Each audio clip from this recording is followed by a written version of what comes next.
Então, galera, vamos continuar aqui, né? O último vídeo que nós falamos sobre a energia potencial gravitacional, né? Então, agora nós vamos continuar nesse conteúdo que nós estamos falando, né? Que a culminância será enunciar o princípio de conservação, né, da energia, o teorema de conservação da energia mecânica, né, e como esse teorema, como ele pode ser utilizado para resolver diversas questões nas provas do Enem, tá? Então já tratamos da energia cinética, da energia potencial gravitacional e agora nós vamos tratar de um outro tipo de energia potencial chamada energia potencial elástica, tá? Então vamos lá, vamos só relembrar um pouco sobre a força elástica, né? Então a gente vai considerar um sistema que ele é constituído, desculpem aqui, a gente vai considerar um sistema que é constituído de uma mola de constante elástica K e de um bloco, tá? Tá aí a situação. Então aqui é interessante, aqui o bloco de massa M, né, tá localizado nessa posição que eu botei como sendo zero. Então nessa posição aqui nós dizemos que a mola está no comprimento natural dela, tá? Nessa situação aqui, mola no comprimento natural, tá? Ou seja, ela nem está distendida, nem está comprimida, tá? Muito bem, aí vamos imaginar que eu exerça sobre esse bloco uma força F, tá? Uma força F para cá. Muito bem, o que é que vai acontecer? Na medida em que eu tiro esse bloco, né, na medida em que eu faço essa força F para a direita, tá? Tô fazendo essa força F aqui para a direita, o que é que vai acontecer? Vai aparecer sobre o bloco uma força devido à presença dessa mola, né? Porque a mola está ligada ao bloco, né? E essa força aqui é uma força o quê? Elástica, tá? Força elástica, tá certo? Muito bem. Do mesmo modo, né, se eu fizesse o seguinte, se ao invés de puxar o bloco com essa força F, eu empurrasse o bloco, né, com uma força F, apareceria também uma força elástica. E essa força elástica, né, dessa vez ela estaria empurrando o bloco para a direita, tá? Estaria empurrando o bloco para a direita. Como a gente sabe, né, mas não custa lembrar, a força elástica é uma força que a gente chama de força restauradora, né? Por quê? Porque a tendência dela é sempre levar, sempre fazer com que a mola volte para a posição de equilíbrio, volte para o comprimento natural. Então nessa segunda imagenzinha em que eu puxei o bloco para a direita, a força elástica vai aparecer sobre o bloco, né? É uma força exercida pela mola sobre o bloco, e puxando o bloco para a esquerda, de modo que ele volte para a posição de equilíbrio, tá? Na terceira imagem, a gente tem o que? Quando eu empurro o bloco de modo que a mola vai se comprimir, né? Vai aparecer uma força contrária, né? Que é, mais uma vez, força elástica, né? Tentando empurrar o bloco de volta para a posição de equilíbrio, tá? Então nós dizemos que a força elástica é uma força restauradora, tá? Muito bem, então, como eu disse, para tirarmos o bloco da posição de equilíbrio, precisamos exercer uma força sobre o mesmo. Neste deslocamento, a força elástica realiza um trabalho, tá? Realiza um trabalho. E a gente pode mostrar que esse trabalho, né, realizado pela força elástica, né, temos que ter em mente que sempre que você tem uma força atuando sobre um objeto e essa força faz com que esse objeto se desloque, né, aparece um deslocamento sobre o objeto realiza um deslocamento e sobre a atuação daquela força, a gente diz que aquela força realizou um trabalho sobre o objeto, tá? Essa força realizou um trabalho, tá?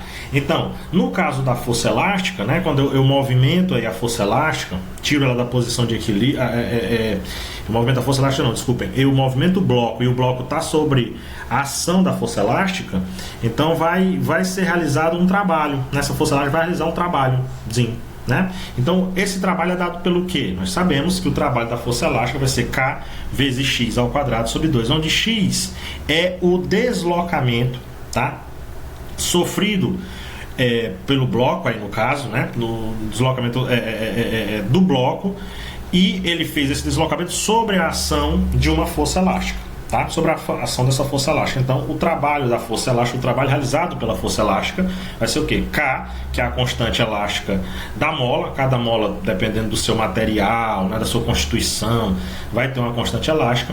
Esse X aí é o tanto que se deslocou, tá? É o tanto que se deslocou. Aqui no nosso desenho, nesse nosso desenho, essa figura, o deslocamento aqui foi de x1, aqui foi de x2, tá? Mas aqui é um caso genérico, deslocamento, tá? Realizado aí pelo bloco, no caso, né, eu botei um x qualquer, tá bom? Então, o trabalho da força elástica é K vezes x ao quadrado sobre 2.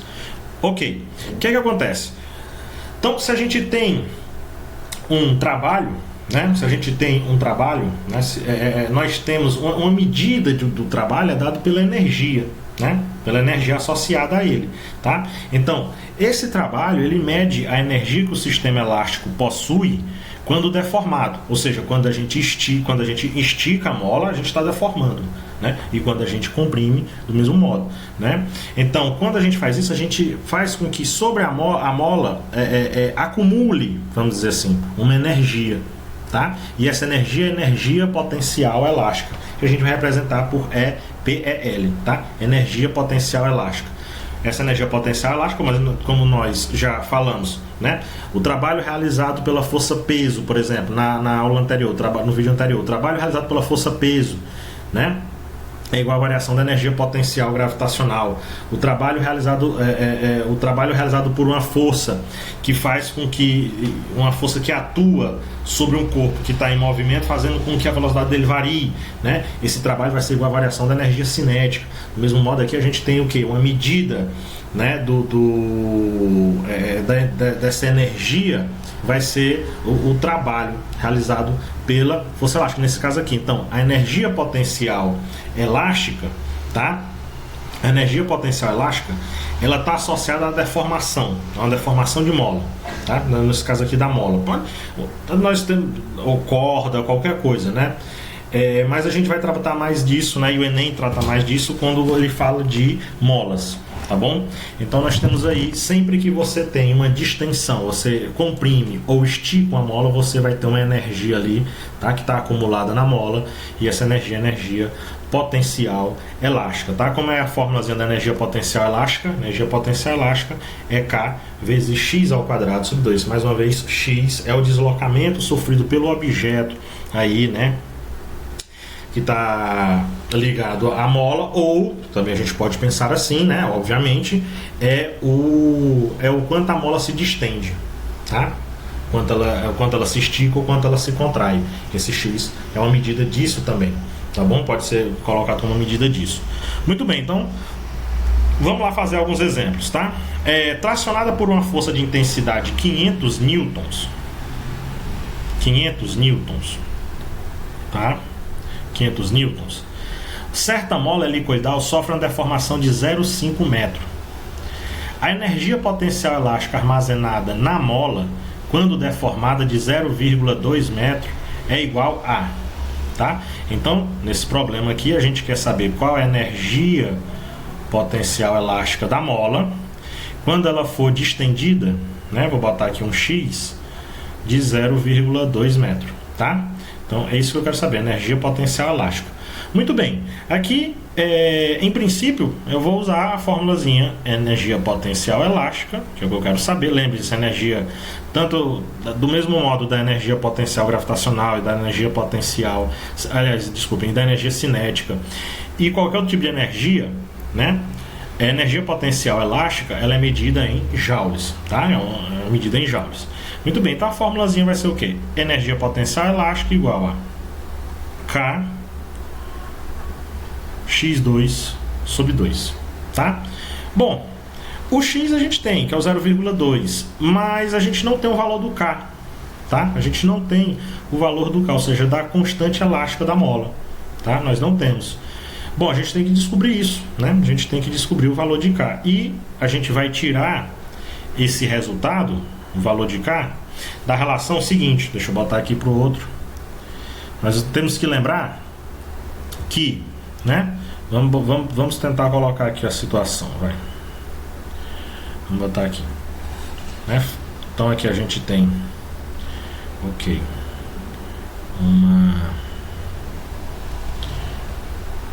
Vamos supor que aqui tem uma parede, tá? E aí tá, nós temos aqui uma mola. Vamos botar aqui uma mola, tá? E um objeto ligado a essa mola, tá? Muito bem. Quando eu estico essa mola, faz de conta que aqui eu estiquei e que ela foi... Coloquemos o seguinte, aqui é a posição de equilíbrio dela, aqui é a posição... até aqui a mola seria o tamanho natural, tá? Que é a posição 0. Se eu colocasse a mola, se eu colocasse o objeto de volta para cá, a mola estaria no tamanho natural. Ele disse que distendeu a mola ela fez com que a mola se distendesse de 0,5 metro, tá? E a força que fez isso foi uma força de 500 newtons. Então essa daqui, tá? Essa daqui, a gente pode colocar aqui, ó. Aqui eu tenho uma força, né? Atuando aqui, tá? Se a mola tá 500 newtons, tá? Força elástica 500 newtons, tá bom? Então teve uma força que puxou ela para cá.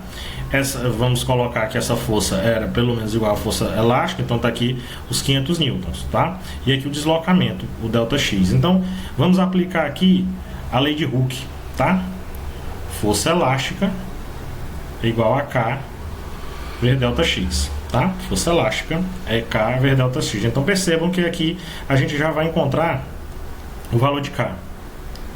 ΔX ou X, né? A gente está usando só o X, vamos botar só X.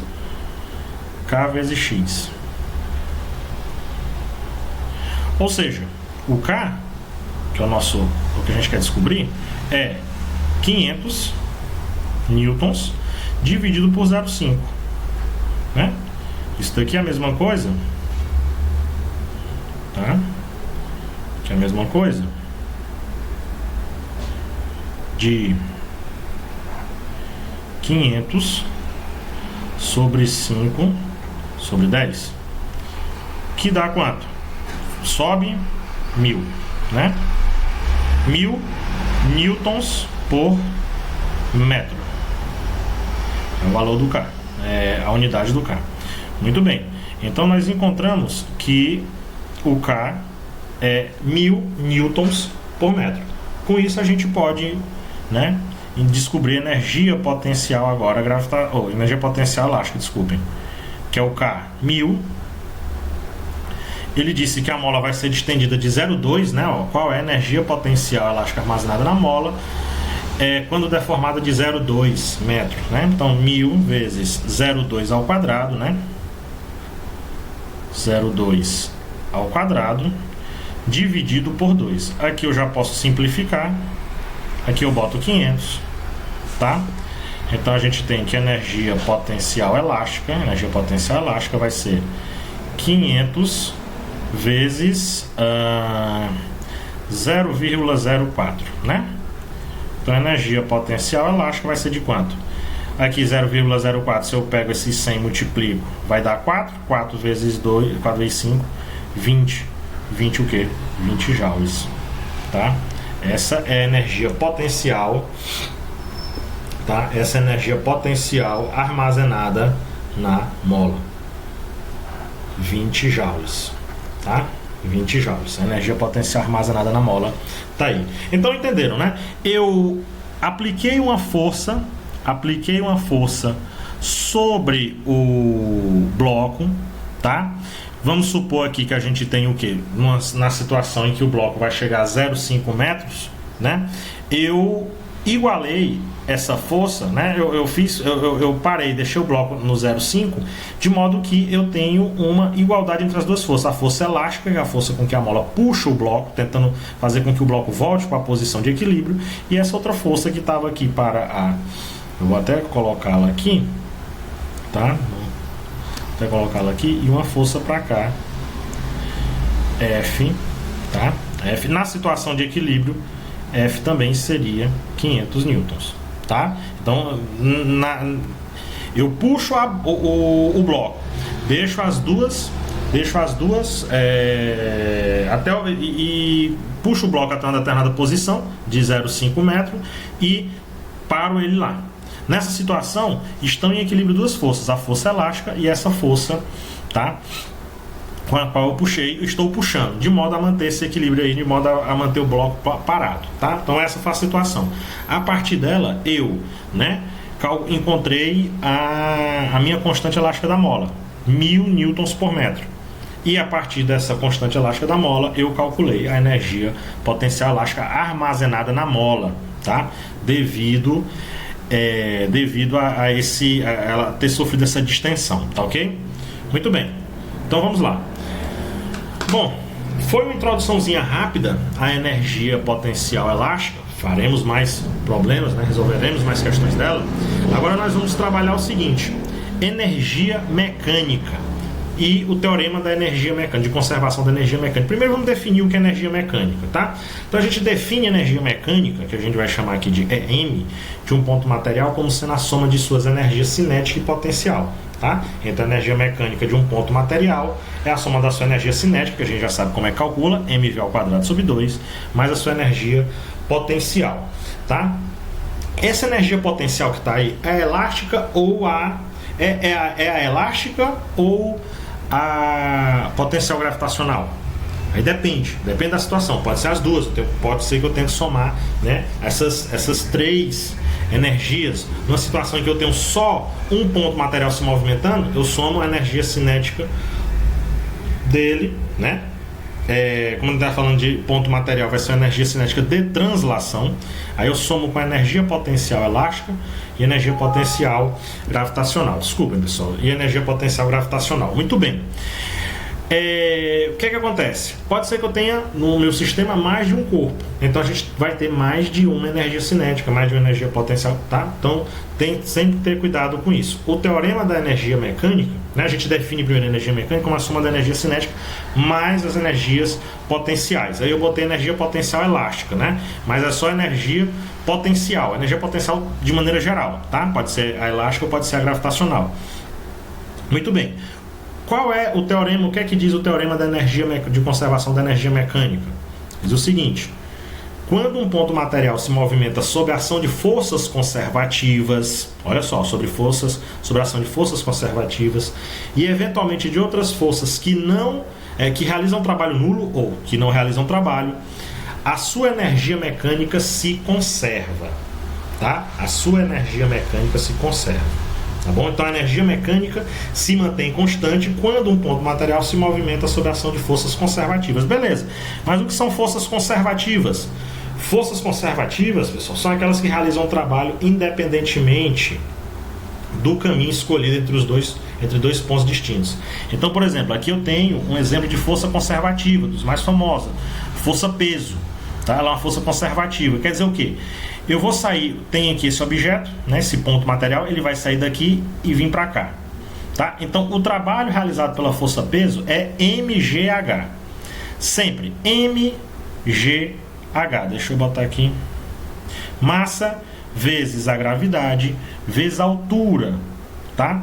E independente do caminho que eu faça. Tá bom? Independente do caminho que eu vou fazer aqui com a massa, né? Com essa massa aqui, ó, se eu pego esse caminho aqui com mais curvas, esse caminho reto, ou esse caminho aqui curvo, tá? O trabalho realizado pela força peso sempre vai ser m vezes g vezes h. A h é a diferença de altura entre esses dois pontos, tá? Então a força peso é uma força conservativa, tá bom? É uma força conservativa e assim a gente tem outras, tá? Então o teorema de conservação da energia mecânica, ele vale para quando a gente está trabalhando com forças conservativas, tá bom? Forças conservativas. Repetindo, forças conservativas são aquelas que realizam trabalho independentemente do caminho escolhido entre dois pontos distintos, tá bom? Entre dois pontos distintos. Maravilha. Vamos lá, né? Imagine, olha só, imagine que você deixa cair, abandonado, um objeto de massa, né? Deixar cair e abandonar esse objeto é a mesma coisa, tá? Um objeto de massa m e de uma altura de 51,2 metros. Determine, né, a velocidade, desse objeto ao tocar o solo, tá? Determine a velocidade desse objeto ao tocar o solo, tá? Então, olha só. vamos tentar aqui colocar a situação. Eu vou botar aqui o chão, tá? Faz de conta que aqui é o solo. E eu tenho um objeto aqui.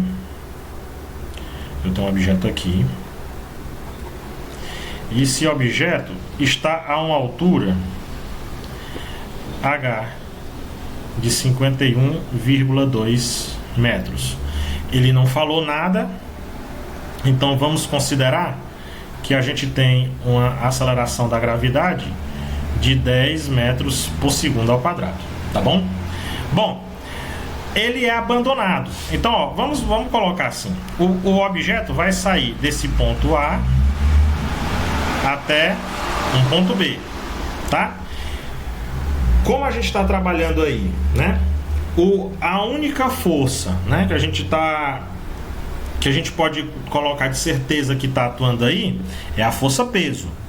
Força-peso para baixo. Força-peso. E nós já sabemos que a força-peso é uma força conservativa. Se ela é uma força conservativa, então eu posso aplicar o princípio da conservação da energia mecânica, tá? Então, a energia mecânica se conserva. Quer dizer o quê? Que a energia mecânica no ponto A é igual a energia mecânica no ponto B, tá? Por quê? Porque a energia mecânica se conserva. A energia mecânica no ponto A é igual a energia mecânica no ponto B, tá? Então a gente vai trabalhar isso, tá bom? Então bora lá. Como eu não estou falando de mola nem nada, aqui a gente está percebendo que nós vamos trabalhar, se eu abandonar esse objeto, ele vai entrar em movimento. A gente vai trabalhar aqui duas energias, tá? Duas formas de energia: energia cinética e energia potencial gravitacional. Então bora lá, ó. Quer dizer o quê? Que energia cinética no ponto A mais a energia potencial gravitacional no ponto A é igual a energia cinética no ponto B mais energia potencial gravitacional no ponto B, tá? Vamos aqui, deixa eu apenas repetir aqui: energia cinética no ponto A mais energia potencial gravitacional no ponto A é igual a energia cinética no ponto B mais energia potencial gravitacional no ponto B, tá? Beleza, vamos lá. Energia, eu quero saber com que velocidade ele vai atingir o solo, tá? Com que velocidade ele vai atingir o solo. Então eu vou relacionar, né, com a energia cinética no ponto B, tá? Vamos, pessoal, antes disso, vamos fazer aqui uma consideração. Vamos considerar que aqui é o ponto de altura zero do solo, né? É o ponto de altura zero. Então isso quer dizer o quê? Se eu considero aqui o solo no ponto de altura zero, no ponto B, a energia potencial gravitacional é nula. Por quê? Como é a formulazinha da energia potencial gravitacional? Lembrando que a energia potencial gravitacional, ó, energia potencial gravitacional é M vezes G vezes H. Se eu considero H no ponto B zero, tá? Isso quer dizer que no ponto B a energia potencial gravitacional é zero. Ficou claro? Né? Então aqui, a energia potencial gravitacional no ponto B é zero. Tá? Muito bem. Vamos lembrar que a energia cinética é dada por M vezes V ao quadrado sobre 2. E aí o que acontece? Ele disse que eu vou deixar cair, eu vou abandonar um objeto de massa M. Se eu vou deixar cair, se eu vou abandonar, quer dizer que nesse ponto A aqui, ó, velocidade do objeto em A é zero, porque eu vou abandonar, tá? Eu vou abandonar, então a velocidade aí é zero. Quer dizer o quê? Que a energia cinética no ponto A é zero, né? Por quê? Energia cinética, mv ao quadrado sobre 2. Se no ponto A eu vou abandonar, então aqui é zero. Então só nos sobrou isso, né? Vamos lá.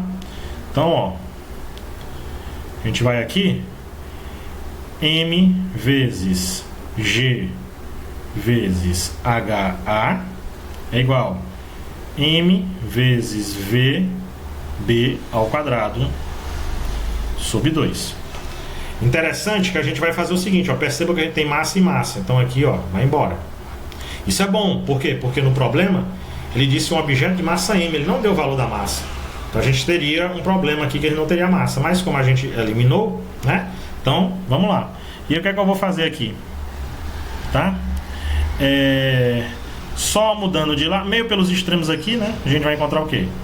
Que VB ao quadrado é igual a 2 vezes G vezes HA. Então, VB passa para o outro lado tirando a raiz, né? Ó. 2 vezes G vezes HA, tá?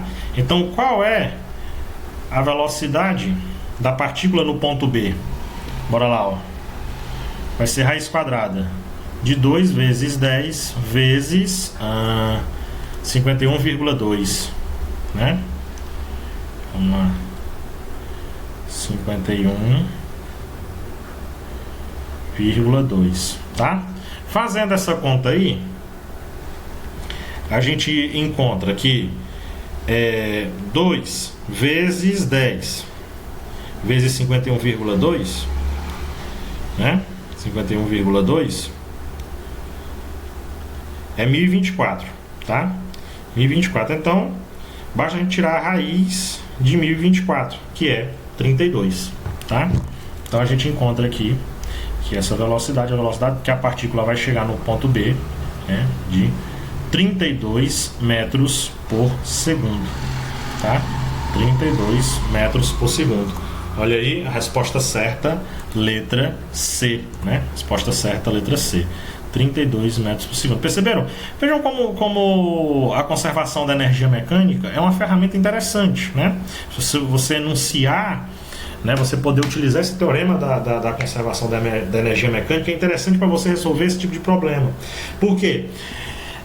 Se a gente não fizesse dessa forma, a gente poderia fazer de outra? Sim, a gente poderia fazer, por exemplo, utilizando a equação de Torricelli, né? Já que a gente ia trabalhar aí com a velocidade inicial nula, né? A gente queria descobrir a velocidade final, a gente tem a aceleração da gravidade, a gente sabe o deslocamento, a gente sabe o ΔS, né? Que aí no caso é a altura, 51,2. É uma possibilidade, tá? Outra possibilidade, qual era? Era você utilizar a partir da altura você encontra o tempo de queda. Com o tempo de queda você joga na fórmula lá da altura como a função, a altura como a equação da altura, equação horária da altura, né, do movimento retilíneo uniformemente variado quando você tem um movimento vertical, tá? Então, esse princípio de conservação da energia mecânica, lembre-se, você tem que ter certeza que você está trabalhando com forças conservativas, ele é uma possibilidade interessante, tá? De você fazer o cálculo. Por quê? Porque, lembrando que a energia, ela é uma grandeza escalar, tá? Grandeza escalar, enquanto velocidades e tudo são velocidade, deslocamento são grandezas vetoriais. Então, a conservação da energia, ela vai nos ajudar muito nesse tipo de problema, porque ela vai facilitar. A gente não vai trabalhar com vetores, a gente vai trabalhar com grandezas escalares, tá certo? Beleza, galera. Então, um vídeo adicional a esses que a gente já colocou, esses 3 que eu coloquei, né? A minha ideia inicial era fazer apenas 3, mas aí eu acho interessante teremos que fazer mais um, porque a gente vai discutir questões do Enem relacionadas ao princípio de conservação, ao teorema de conservação da energia, tá? Porque eu preferi fazer vídeos mais curtos, né, para prender a atenção de vocês, né, melhor, certo? Então, no próximo vídeo, prometo para vocês que ele vai entrar ainda nesse bloco, né, que a gente está fazendo aqui no pré-ENEM do IFMA, Campus Codó. No próximo vídeo a gente vai trabalhar só resolução de questões, certo, galera? Então, continue estudando, força, o Enem já está aí, certo? Vamos lá, dar o nosso melhor, certo, para lograr êxito. Então, valeu, pessoal, grande abraço, tchau, tchau.